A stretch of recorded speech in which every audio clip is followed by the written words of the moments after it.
Assalamualaikum warahmatullahi wabarakatuh dan selamat siang. Terima kasih atas waktu dan kesempatan yang telah diberikan kepada saya.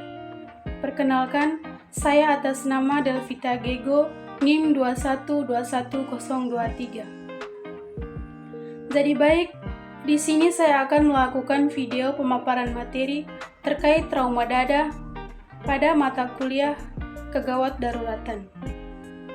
Jadi baik, di sini saya akan menjelaskan materi tentang kegawat daruratan trauma dada. Yang pertama saya akan menjelaskan dari definisi.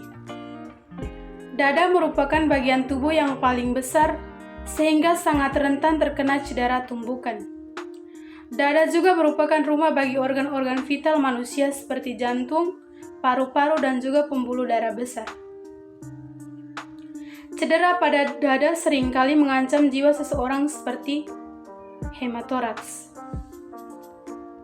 Hematoraks merupakan salah satu trauma pada dada karena adanya darah di dalam ruang pleura.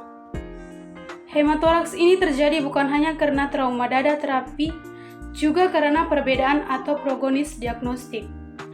Selanjutnya saya akan menjelaskan definisi dari hematoraks.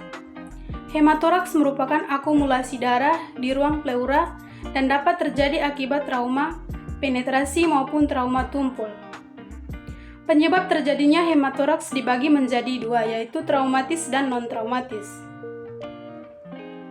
Hematoraks traumatis merupakan hasil dari trauma tumpul atau penetrasi. Sedangkan hematoraks non-traumatis dapat mengembangkan berbagai penyakit atau kelainan seperti neoplasia, squamous paru, adesi pleura yang pecah.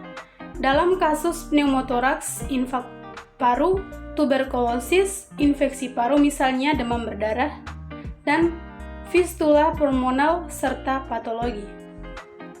Hematoraks ini terjadi jika udara atau darah masuk ke dalam ruang potensial antara pleuroviscer dan parietal seperti biasanya yang disebabkan oleh laserasi paru atau cedera.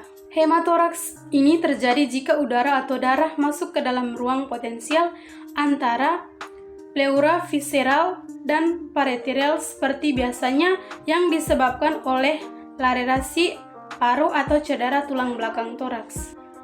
Jadi selanjutnya saya akan menjelas terkait dengan penyebab atau etiologi trauma dada.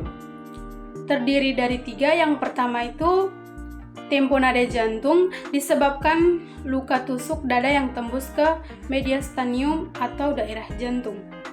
Yang kedua, hematotoraks disebabkan luka tembus toraks oleh benda tajam, traumatik atau spontan. Dan yang ketiga, pneumotoraks spontan, bula yang pecah, trauma penyudotan luka rongga dada, dan iatrogenik pleural tap, biopsi paru-paru, inresi, dan ventilasi dengan take. Nah, selanjutnya saya akan menjelaskan tanda dan gejala dari trauma dada. Yang pertama, tanda distres respirasi, dyspnea, tachypnea. Yang kedua, nyeri pada saat inspirasi. Yang ketiga, pergerakan dinding dada asimetris. Yang keempat, tanda klinis syok. Yang kelima, penurunan suara nafas pada sisi yang terkena. Yang keenam, perkusi dullness pada sisi yang terkena. Yang ketujuh, hipoksia, 8 bunyi tumpul pada perkusi, dan yang terakhir dapat memerlukan 200-300 ml darah sebelum terlihat jelas pada XCR. Selanjutnya, patofisiologi trauma dada. Terjadinya hematoraks karena konsekuensi dari trauma tumpul, tajam, dan kemungkinan komplikasi dari beberapa penyakit. Trauma dada tumpul dapat mengakibatkan hematoraks oleh karena terjadinya laserasi pembuluh darah internal. Hematoraks ini juga dapat terjadi akibat adanya trauma pada dinding dada yang awalnya berakibat terjadinya hematom pada dinding dada, kemudian terjadi ruptur masuk ke dalam kavitas pleura, atau terjadinya laserasi pembuluh darah akibat fraktur yang diakibatkan karena adanya pergerakan atau pada saat pasien batuk. Cedera intrapleural dan ekstrapleural ini dapat juga menyebabkan hemotoraks.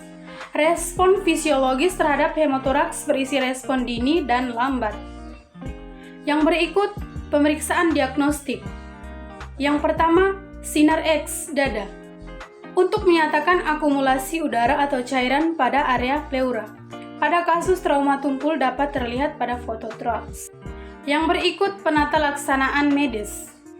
Pada luka dada cekung terbuka, yang pertama, stabilkan objek yang menusuk, jangan diangkat. Yang kedua, tutup segera dengan balut eksklusif yang diplester di 3 sisi.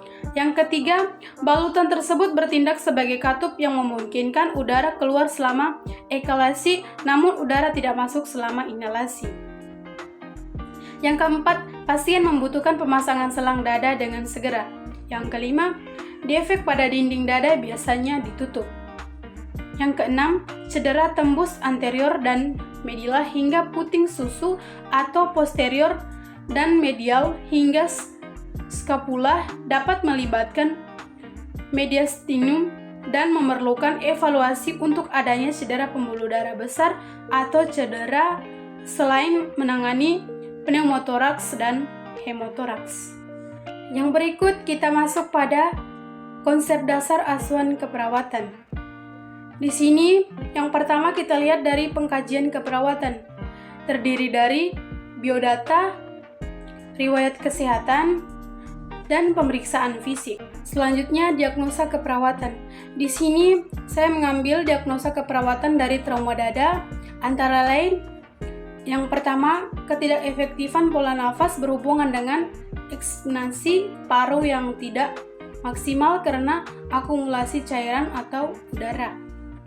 Yang kedua, ketidakefektifan kebersihan jalan nafas berhubungan dengan peningkatan sekresi sekret dan batuk sekunder akibat nyeri dan keletihan.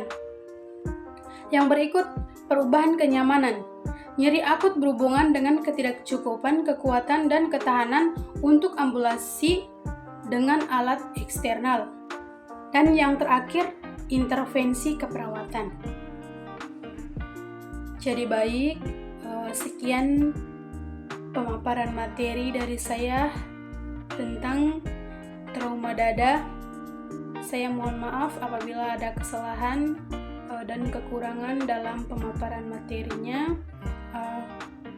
Sekian dan terima kasih. Assalamualaikum warahmatullahi wabarakatuh.